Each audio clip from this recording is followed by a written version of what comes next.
நமஸ்தேப்பா. இப்போ Praveen பூர்வாதுக்கான general essay ஒன்று பார்க்கலாம். ஹிந்தி பிரச்சார் ஆந்தோலன் கி பிருஷ்டபூமி அப்படின்னு கொடுத்துருக்காங்க.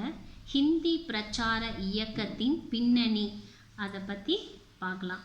இப்போ ஒன்று, தக்ஷின் மே ஹிந்தி பிரச்சார் ஆந்தோலன் கா இத்திஹாஸ்.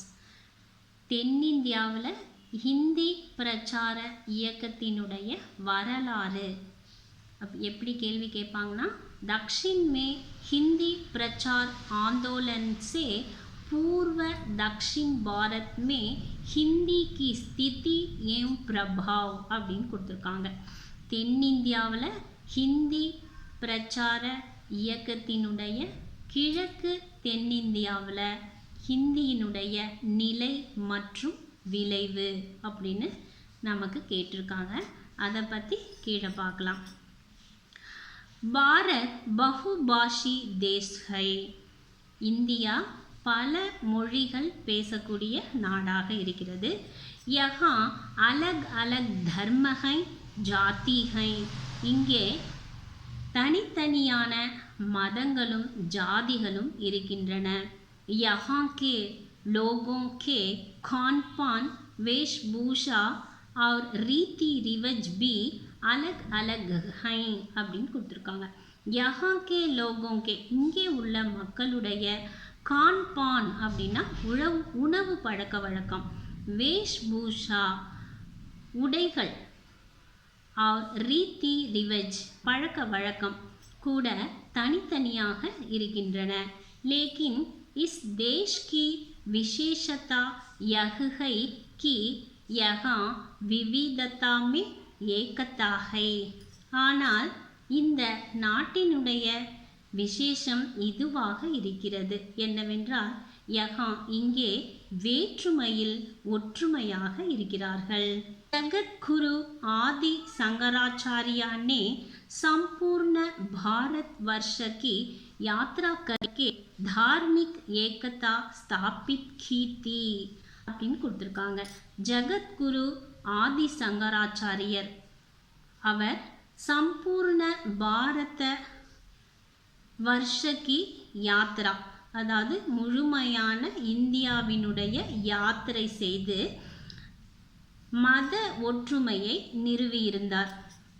ஸ்ரீ ராமானுஜாச்சாரிய और मध्वाचार्य ने भक्ति मार्ग को पुष्ट किया.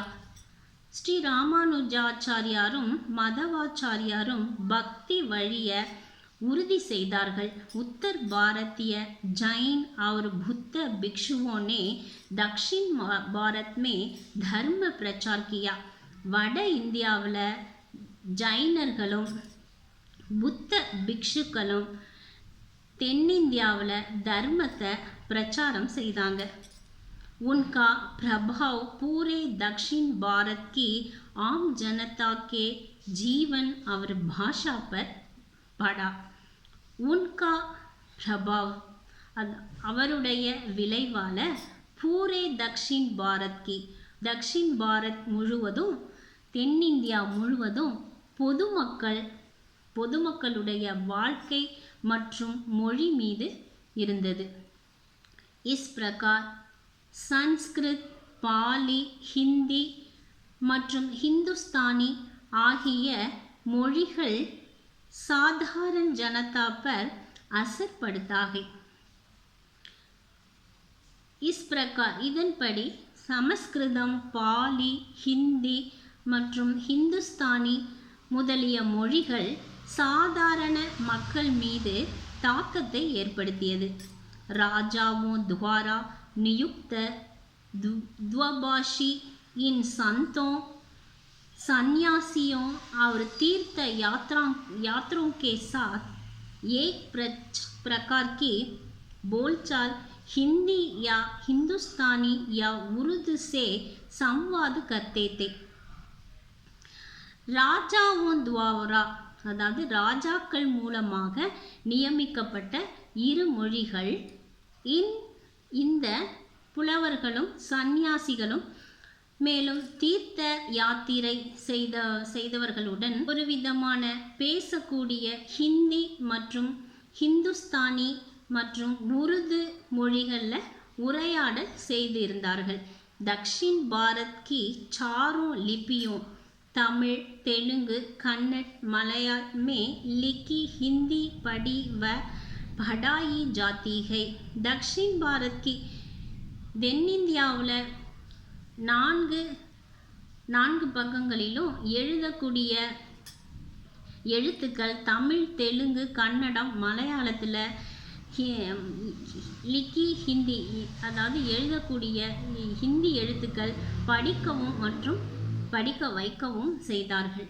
பாரத் கே சாசகோं के दरबार में हिंदी இந்திய ஆட்சியாளர்களுடைய அரசவையில் ஹிந்தி அதை பற்றி கொடுத்துருக்காங்க. ஆந்திரக்கே ஹைதராபாத் நிஜாம், कर्नाटक हैदर अली और टिप्पू सुल्तान के प्रबल समर्थक थे அப்படின்னு கொடுத்துருக்காங்க. ஆந்திராவில் உள்ள ஹைதராபாத் நிஜாம் அப்படிங்கிறவங்களும் கர்நாடகத்தில் உள்ள ஹைதர் அலி और திப்பு சுல்தான் என்பவர்களும் இதற்கு ஆதரவாக இருந்தார்கள். उसी तरह मैसूर और केरल के महाराजा अपने दरबारों में हिंदी विद्वानों का बड़ा आदर करते थे. இதை போலவே மைசூர்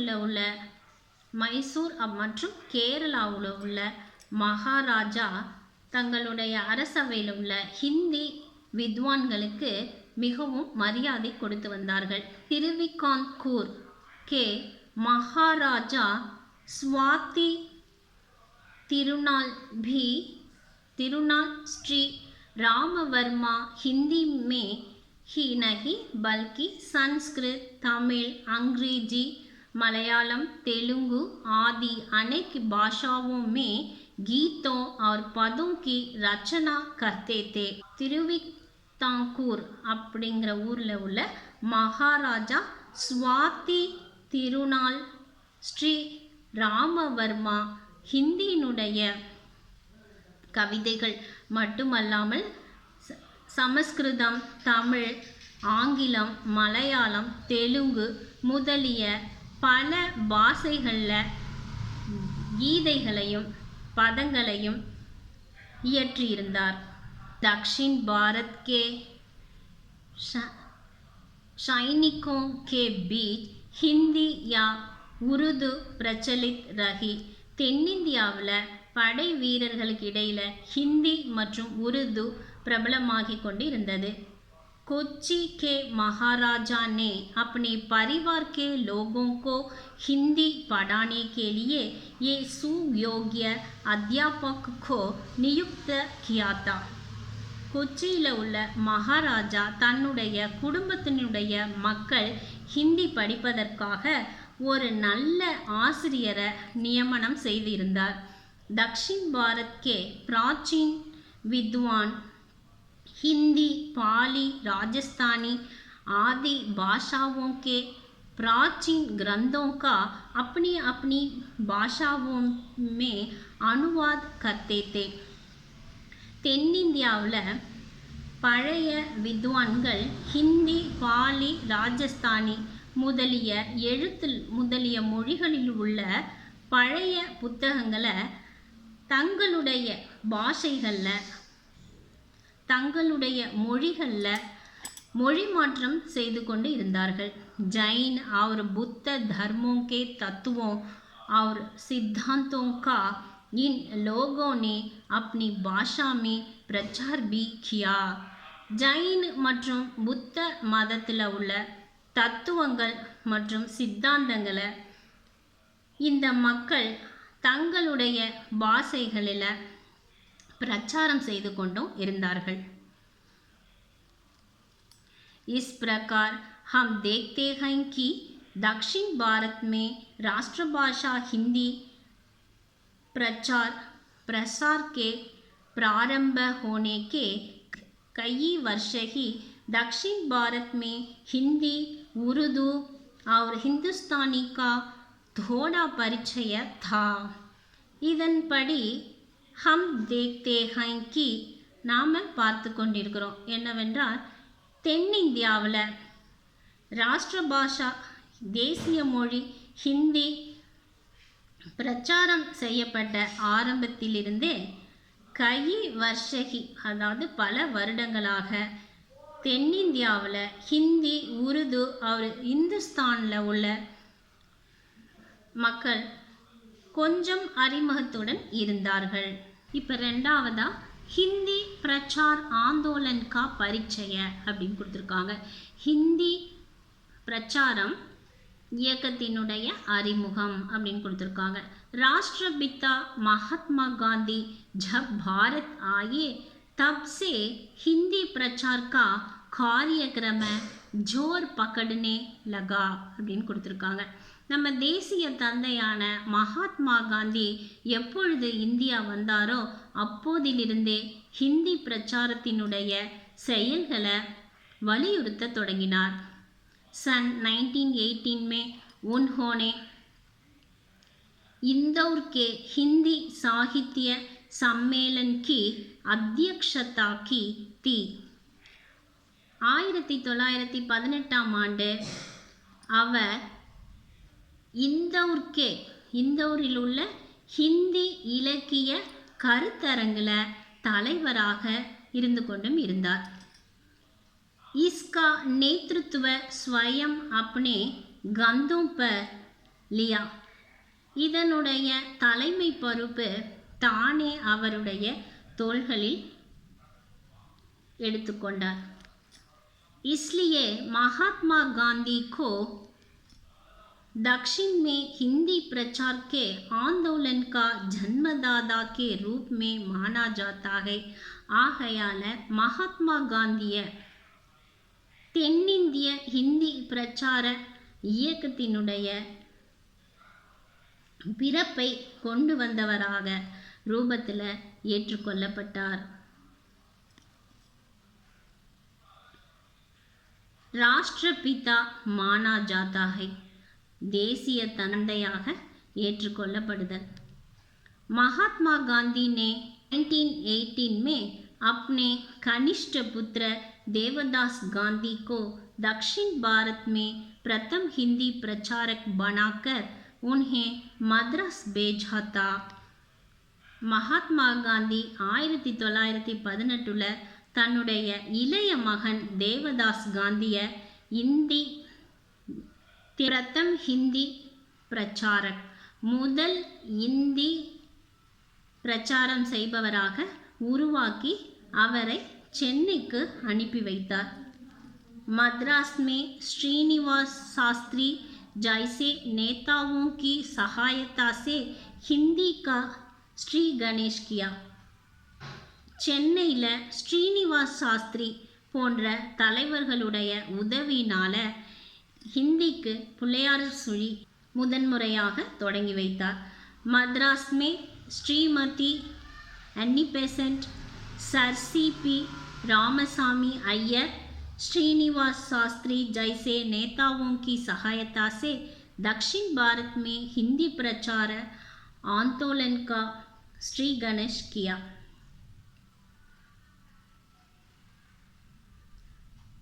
சென்னையில் ஸ்ரீமதி அன்னி பெசன்ட் அம்மையார், சர் சி.பி. ராமசுவாமி ஐயர், ஸ்ரீனிவாச சாஸ்திரி போன்ற தலைவர்களினுடைய உதவியால் தென்னிந்தியாவில் ஹிந்தி பிரச்சார இயக்கத்தினுடைய பிள்ளையார் சுழி இடப்படுது. தேவதாஸ் காந்தி மேலும் சுவாமி சத்யதேவ் இவர்களுடைய உதவிக்காக தக்ஷின் பாரத்தில் தென்னிந்தியாவில் பண்டிட் ஹரிஹர சர்மா, சிவராம் சர்மா, மல்லாதி வெங்கட், சீதா ராம ஆஞ்சநேயலு முதலியவர்கள் தேச பக்தர்களாக முன்னேறி வந்தார்கள். इस तरह दक्षिण भारत के प्रचारक ही इस कार्य में पूरी तरह लग गए. இதை போல தென்னிந்தியாவில் உள்ள பிரச்சாரம் செய்யக்கூடியவர்களும் இந்த செயல்களை முழுமையான மனதுடன் ஈடுபட தொடங்கினார்கள். मद्रास शहर के बड़े बड़े लोग जैसे श्री भाष्यम अयंगार, टी.आर. वेंकटराम शास्त्री, एन. सुंदरम अय्यर, अंबजम्माल आदि प्रमुख लोग हिंदी प्रचार के लिए आए गए.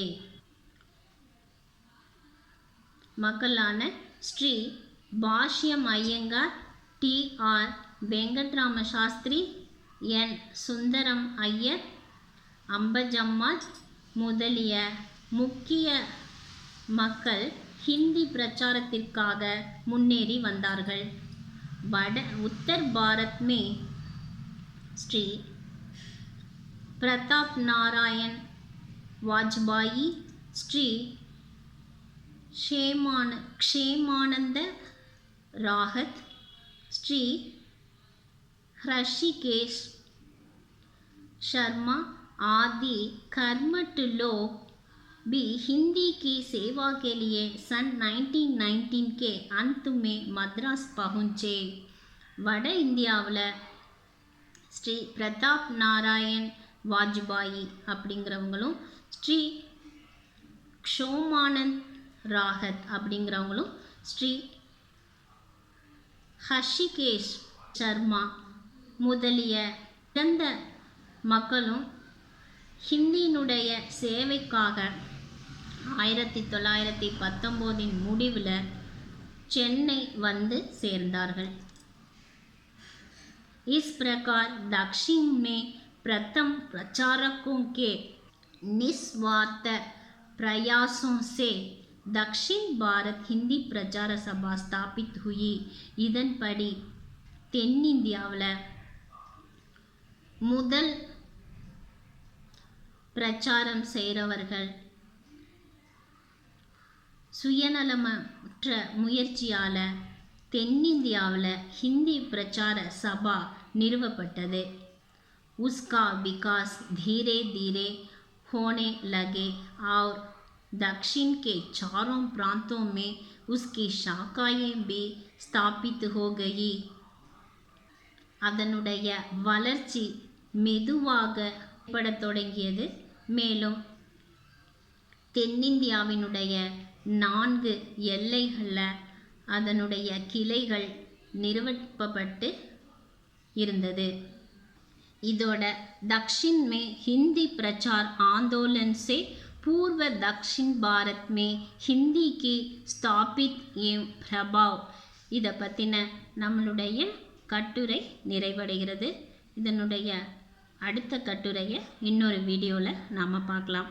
நன்றிப்பா.